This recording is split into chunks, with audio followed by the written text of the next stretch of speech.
आजकल माई तनी मनी डाटा के तो लड़का किसी आगे घर छोड़ के बाहर चल जाता है सब आगे एक करे चरनिया के पास चारो धाम हो यही के पूजा ले कन्हैया श्री राम हो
जितना कलाकार आए बने सब माई के दरबार में हाथ लगाए जा बड़े चाहे म्यूजिशियन कलाकार से लेके जिगावत बस आप सब लोग के मीठ मीठ ताली सुने के मिल जाता है जाइला के बाद नमूना और खुशी मिलते है जोरदार ताली आपको रखना कर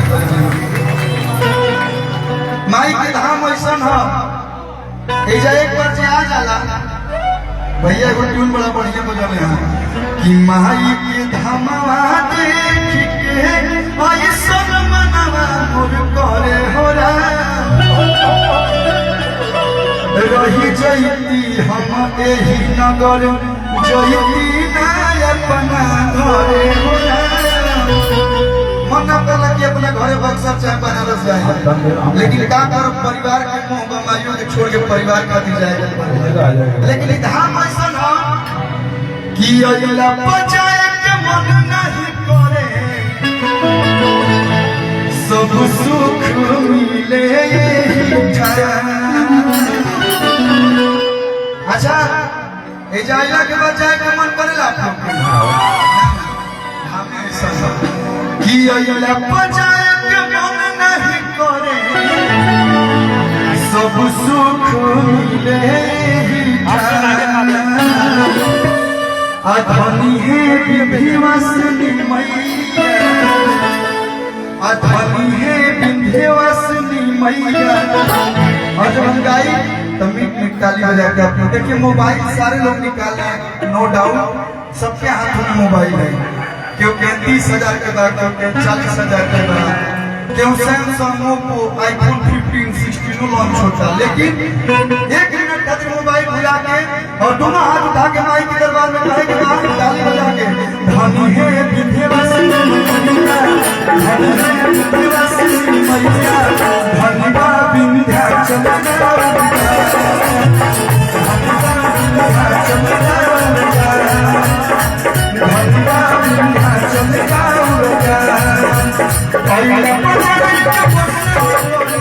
सब सुख मिलेगा। अल्लाह बनाए के मन नहीं होए, सब सुख मिलेगा। धन्य विंध्यवासिनी मैया, धन्य विंध्यवासिनी मैया, हलवा विंध्याचल हलवा विंध्याचल।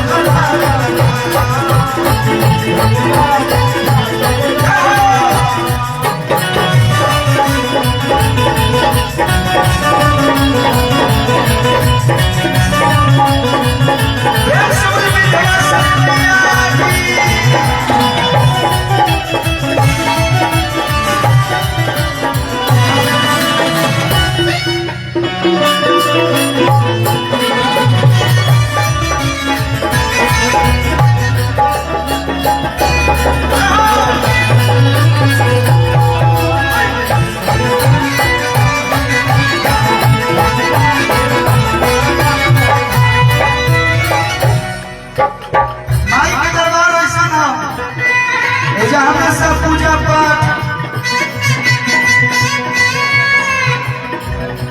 विजय भैया, वैसे तो आपको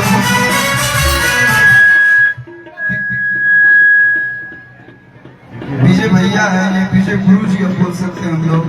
ये जब बोलते हैं तो सारे लोग शांत होकर सुनते हैं, तो ये इनमें क्वालिटी है। एक बार जोरदार ताली वाला विजय बहादुर भैया का, तो जोरदार ताली आप लोग बजा दिए लोग।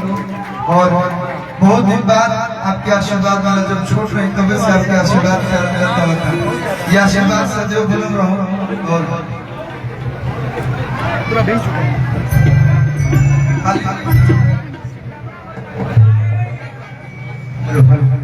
मैं चाहता हूँ कि जिस विजय बहादुर जी की आवाज हमारी समीर की पहचान, उस विजय बहादुर जी अगर आज माँ के दरबार में आए तो एक शब्द ही कहकर जाए, लेकिन कहकर जाए, क्योंकि आप एक कथावाचक के रूप में पूरे देश में अपना नाम, अपना पहचान माँ की कृपा से बना चुके हैं। मैं तो आपके शब्द के आगे कुछ बोल नहीं सकता, लेकिन मैं चाहता हूँ कि शब्दों के माध्यम से आपकी उपस्थिति हो जाए, इसलिए कभी भी आपको रोका मैंने।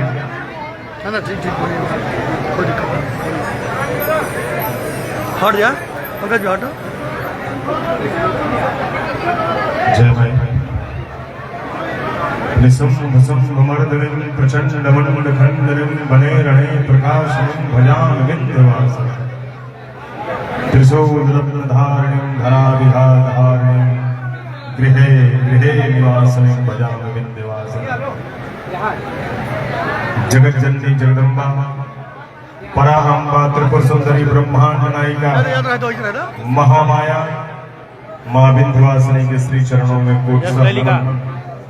ये वो दरबार है जहाँ ब्रह्मांड के सभी दरबार दरबार लगाते हैं, चाहे वो देवराज इंद्र का दरबार हो,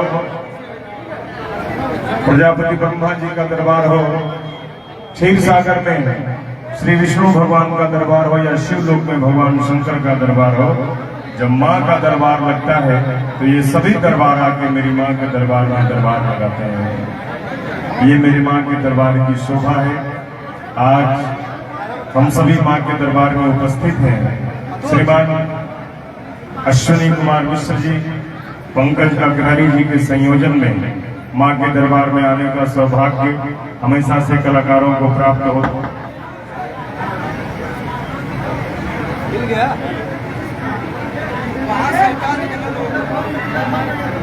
और हेलो, आप लोग पीछे होइए भाई, पीछे होइए। और इसी क्रम में आज आप सब लोग सुन रहे थे भोजपुरी संगीत जगत के सुपरस्टार, अपने बेटे, अपने भाई, माँ के परम भक्त अरविंद अकेला कल्लू जी। पूरी दुनिया इनको सुनती है, पूरी दुनिया इनको प्यार करती है, और ये सब हुआ है माँ की कृपा के परिणाम से। माँ की कृपा के बल पर आज पूरे विश्व में जहाँ जहाँ लोग भोजपुरी बोलते हैं, सुनते हैं, समझते हैं और भोजपुरी सिनेमा देखते हैं, वहाँ भोजपुरी के स्टार अरविंद अकेला कल्लू को प्यार करते हैं। ये माँ की कृपा है, ये माँ की करुणा है, और इसी तरह ये माँ की कृपा बनी रहे सबके ऊपर। माँ के श्री चरणों में बारंबार नमन। देखिए बाबू कल्लू, अब चूंकि पंकज अग्रहरी जी का आदेश है, और आदेश की बात नहीं, ये माँ का दरबार है। ये माँ के दरबार में बहुत प्यार मिला है माँ का और माँ के भक्तों का। चूंकि भोजपुरी के संचालन के क्षेत्र से थोड़ा सा दूर हुआ गया है, वो अलग बात है।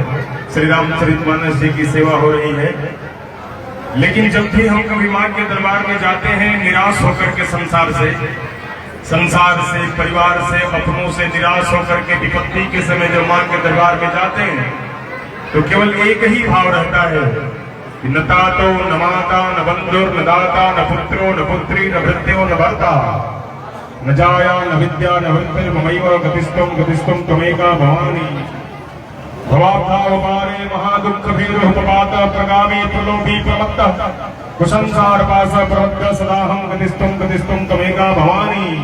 और हे भगवती, भक्त कहता है चरणों में जाकर कि न जानामि दानम न च ध्यान योगम न जानामि तंत्रम न च स्तोत्र मंत्रम न जानामि पूजम न च न्यास योगम गतिस्तुम त्वमेका भवानी। न जानामि पुण्यम न जानामि तीर्थम न जानामि मुक्तिम न वा कदाचित् न जानामि भक्तिम व्रतम वापि मातर गतिस्तुम त्वमेका भवानी। और मैं इस संसार में जीता हुआ कैसा हूँ कि कुकर्मी कुसंगी कुबुद्धि कुदासः कुदाचार हीना कदाचारलीन कुदृष्टि कुवाक्य प्रबंध सदाहं गतिस्तुम त्वमेका भवानी। और भक्त कहता है कि हे माँ, विपत्ति के समय में आपके चरणों में आया हूँ, लेकिन आप स्मरण करिए कि विपत्ति के समय में मनुष्य ही क्या, जब विपत्ति पड़ती है तो आपके दरबार में आता कौन कौन है। कि प्रजेशम रमेशम महेशम सुरेशम दिनेशम निशीथेश्वरम वा कदाचित् न जानामि चान्यत् सदाहं शरण्ये गतिस्तुम त्वमेका भवानी। और जब भक्त बुलाता है तो कहाँ कहाँ आती हो। विवादे विषादे प्रमादे प्रवासे जले चांचले पर्वते शत्रुमत्ते अरण्ये शरण्ये सदामा प्रवाही गतिस्तुम त्वमेका भवानी। और जब आती हो हे माँ तो किन किन